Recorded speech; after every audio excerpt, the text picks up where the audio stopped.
Baik, saya akan memulai pidato saya dalam 3, 2, 1.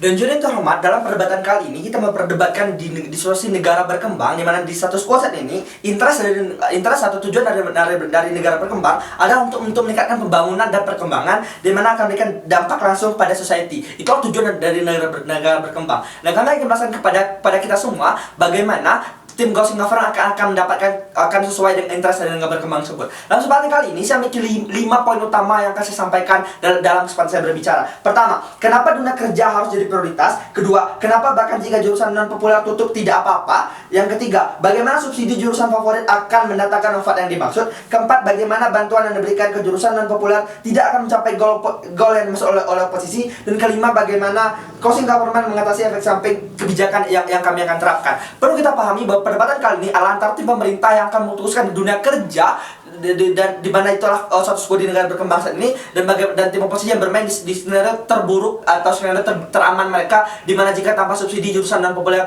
tidak akan tutup dan seterusnya. Baik, mulai kita mulai dengan argumen pertama. Kenapa dunia kerja harus jadi prioritas oleh tim pemerintah? Pertama, kami yakin bahwa investasi pemerintah di negara berkembang, di mana adanya keterbatasan dana dan kemampuan sumber daya dan seterusnya, maka pemerintah haruslah berinvestasi kepada hal yang sifatnya pasti atau akan memberikan dampak yang lebih jelas kepada pemerintah untuk dalam masa yang akan datang. Contohnya kepada jurusan-jurusan yang langsung menyerap tenaga kerja, misalnya kepada jurusan teknik atau pendokteran, yang mana jika mereka sukses, mereka akan bayar pajak dan akan uang untuk berputar kembali pada pemerintah dan dapat menggunakan hal lain dan seterusnya. Berbeda jika kita mensubsidi orang-orang jurusan filsafat atau sastra, yang mana demand masyarakat tidak terlalu tinggi, sehingga mereka belum tentu memberikan hasil yang pasti, jauh tidak pasti daripada teknik dan seterusnya. Kedua, bagaimana hal tersebut adalah urgent di dunia sekarang. Kita tahu bahwa angka pengangguran sangat tinggi di negara berkembang, menciptakan kriminalitas dan seterusnya, harus atasi dengan sesegera mungkin. Salah satunya dengan cara memprioritaskan dunia kerja dibanding hal-hal sifatnya sekunder atau tersier seperti filsafat, sastra dan seterusnya.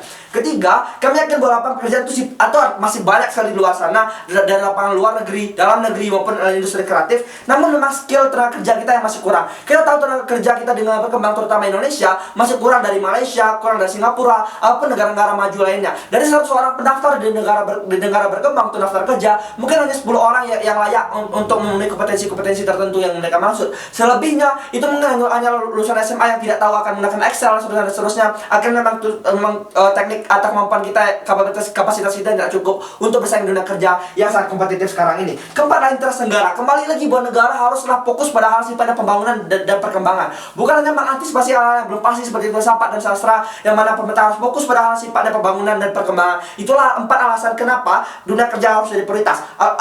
Bagian kedua, kenapa bahkan jika jurusan non populer tutup itu tidak apa-apa, seperti bagaimana tim oposisi bermain di skenario terbaik mereka atau terburuk bagi kami, bagaimana mereka bermain di tempat aman dan seterusnya. Pertama, kami berusaha itu tidak akan tutup, karena akan terus ada orang yang akan minat dengan filsafat dan sastra. Akan selalu ada orang komunitas filsafat, pegiat sastra dan seterusnya, sehingga kita tidak akan pernah kehilangan atau kekurangan literasi atau ahli dari filsafat dan sastra yang mana kebutuhannya memang segitu saja. Kedua, kami yakin itu tidak penting untuk diutamakan sekarang. Bahkan jika mereka tutup, maka kita tidak apa-apa. Kita yakin bahwa 5 tahun ke depan kita belum tahu bahwa filsafat akan terus dipakai, sastra akan terus dipakai, sehingga itu tidak penting untuk diutamakan sekarang. Ketiga, kami yakin bahkan jika ada perubahan tren nantinya, tim perubahan tren, maka dana subsidi ini juga akan berikan kepada perubahan tren tadi. Misalnya sekarang kita mensubsidikan anak teknik, tapi 5 tahun ke depan misalnya saja jurusan sastra yang populer, maka subsidi ini akan diberikan pada jurusan sastra dan seterusnya pada jurusan filsafat dan seterusnya, sesuai dengan perubahan tren, sehingga kita akan terus pada tren dan tidak akan kehilangan momentum tertentu. Bagaimana negara berkembang harus memanfaatkan momentum tersebut dan kita tidak akan pernah ketinggalan dengan tren dan seterusnya. Keempat adalah bagaimana ini akan menghasilkan korban lebih banyak. Let's say mari bayangkan misalnya sekarang kita fokus pada filsafat yang katanya akan 5 tahun akan berkembang seterusnya. Kita tidak akan siap karena tidak ada ahli epidemi dan seterusnya. Namun, menjelang 5 tahun tersebut kita akan mengabaikan jurusan teknik yang harusnya butuh perhatian lebih. Akhirnya akan ada 5 generasi yang akan menganggur karena ia tidak dapat subsidi yang memang dibutuhkan. Namun belum tentu 5 tahun ke depan kita akan memang butuh jurusan filsafat atau epidemiologi yang dimaksud oleh tim posisi. Sehingga karena korban yang lebih banyak di skenario mereka dibanding jika kita fokus pada orang yang pasti dan membutuhkan tersebut, yaitu jurusan sifat fokus pada tenaga kerja dan bersifat praktikal. Kelima, bagaimana itu tidak urgent. Kita yakin filsafat dan seterusnya itu tidak urgent di 5 tahun ke depan dan seterusnya. Bahkan jika itu urgent sekalipun, kami yakin itu masih akan dapat terasi dengan safety net akan adanya bantuan dari luar negeri. akan adanya PBB dan seterusnya. Misalnya, sekarang kita tidak punya ahli epidemi, tapi kan ada PBB atau WHO yang akan bantu kita sehingga kita tidak akan pernah kekurangan literasi dari pandemi dan seterusnya. Sehingga itu tidak apa-apa. Saya kami yakin bahkan jika jurusan itu tutup sekalipun, itu tidak masalah yang terlalu baik, walaupun itu sudah terburuk di posisi tim oposisi. Ketiga, bagaimana subsidi jurusan favorit akan mendatangkan manfaat yang dimaksud? Pertama, hal itu akan memberikan motivasi bagi kampus-kampus tertentu untuk memperbaiki core mereka bersama dengan perusahaan agar mengekstrak pada outcome di mana mereka bisa menciptakan pekerjaan yang jauh lebih banyak. Kedua, kami yakin mahasiswa akan sifat jauh lebih rasional karena mereka memikirkan bahwa mereka telah dapat subsidi dari pemerintah. Misalnya gini, jika misalnya saya ingin masuk dokter tapi saya tahu dokter itu mahal, maka saya tidak akan masuk dokter. Saya pikir, oke, masuk filsafat saja atau masuk sastra saja karena dokter terlalu mahal. Tapi di momen ketika kita membuat dokter jadi lebih murah dengan subsidi, maka hal tersebut akan membuat bagaimana mahasiswa akan jauh lebih rasional dan fokus dan juga mengejar mimpinya di dokter karena dia tahu akan disubsidi dan seterusnya.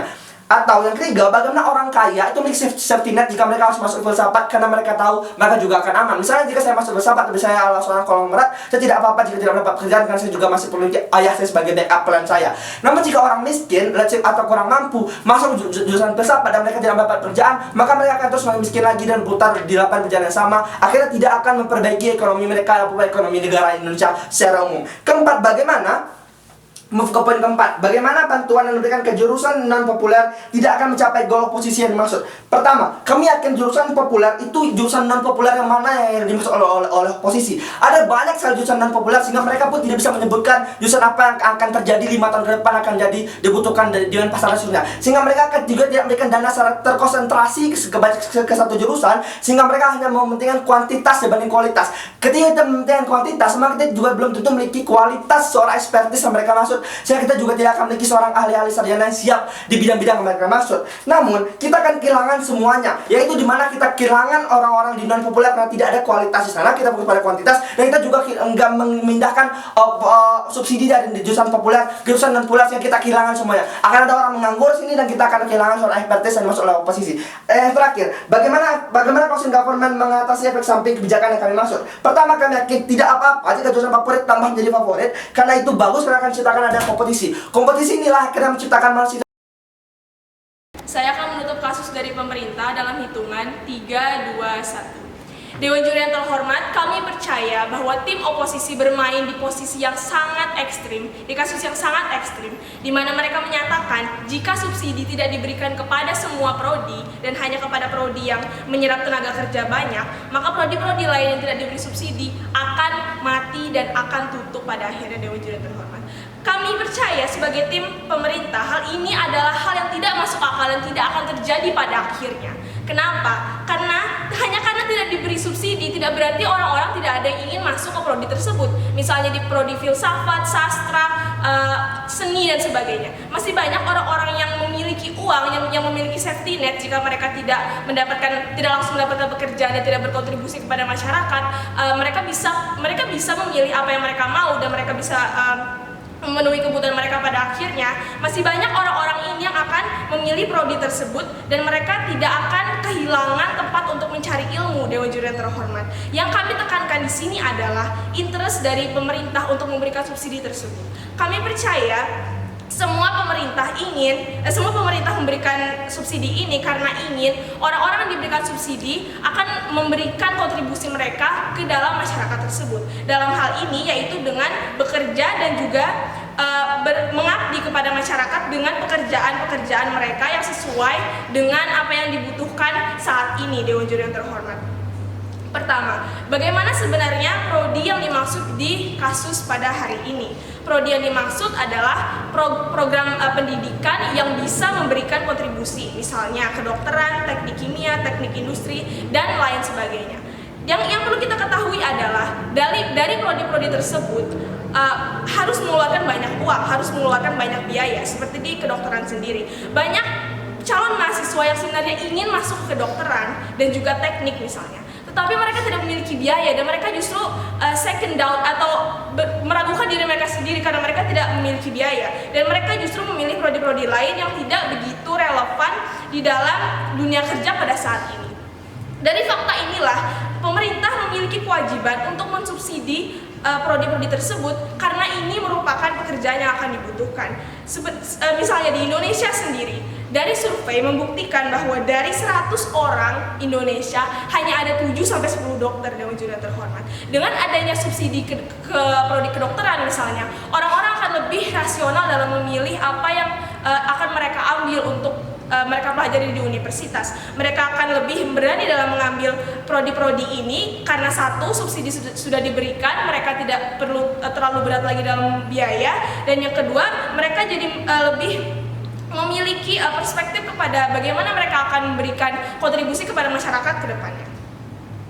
Dewan Juri yang terhormat, hal ini akan saya berikan contoh dalam hal ini. Misalnya beasiswa LPDP dahulu ketika belum ada kebijakan bahwa orang-orang yang diberikan beasiswa harus memiliki kontribusi ke depannya setelah lulus dan sebagainya, banyak dari mereka yang memilih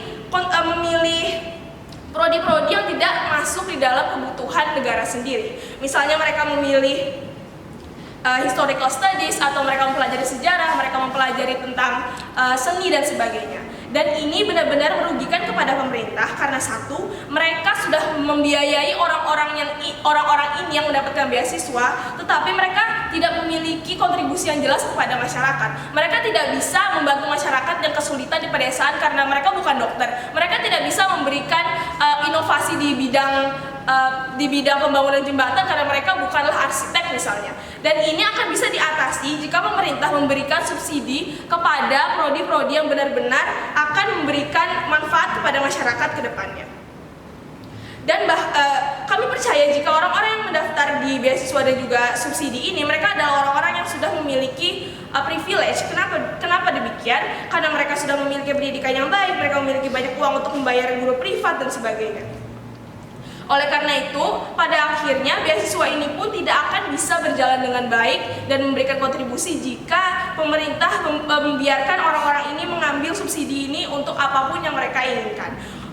Bahkan, kalaupun orang-orang kaya ini tetap mendaftar dan mendapatkan beasiswa tersebut, pada akhirnya mereka tetap akan berkontribusi karena subsidi yang diberikan oleh pemerintah, beasiswa yang diberikan oleh pemerintah merupakan beasiswa yang khusus untuk program studi yang benar-benar dibutuhkan Dewan Juri yang terhormat. Pada akhirnya di posisi kami sebagai tim pemerintah, hal ini akan jauh lebih bermanfaat kepada masyarakat luas dan kepada pemerintah juga, ketimbang jika orang-orang ini mengejar apa yang mereka inginkan saja, ketimbang orang-orang yang mendapatkan subsidi ini mempelajari apapun yang mereka inginkan walaupun tidak sesuai dengan apa yang dibutuhkan oleh masyarakat. Lanjut ke ekstensi saya yang selanjutnya. Yang pertama adalah diperlukan lebih banyak orang sebagai dokter dan insinyur ketimbang filsuf dan sastrawan. Bukan berarti orang-orang yang bekerja sebagai filsuf, sastrawan, seniman dan sebagainya tidak penting. Tetapi di negara sekarang ini seperti yang telah disebutkan juga oleh opening bench dari tim pemerintah, bagaimana kita sekarang sedang di posisi yang kekurangan dana karena pandemi, di mana ekonomi juga semakin melemah. Hal itu, oleh karena itu, kami akan sebagai pemerintah kami memiliki tanggung jawab untuk bisa memprioritaskan hal-hal yang bersifat krusial seperti insinyur dan juga dokter untuk diberikan subsidi ketika menjalani pendidikan mereka. Karena kami sadar bahwa prioritas yang kami berikan ini akan sangat lebih bermanfaat ketimbang jika kita hanya memikirkan bagaimana jika yang lain, bagaimana untuk prodi-prodi lain, apakah mereka akan tutup dan sebagainya.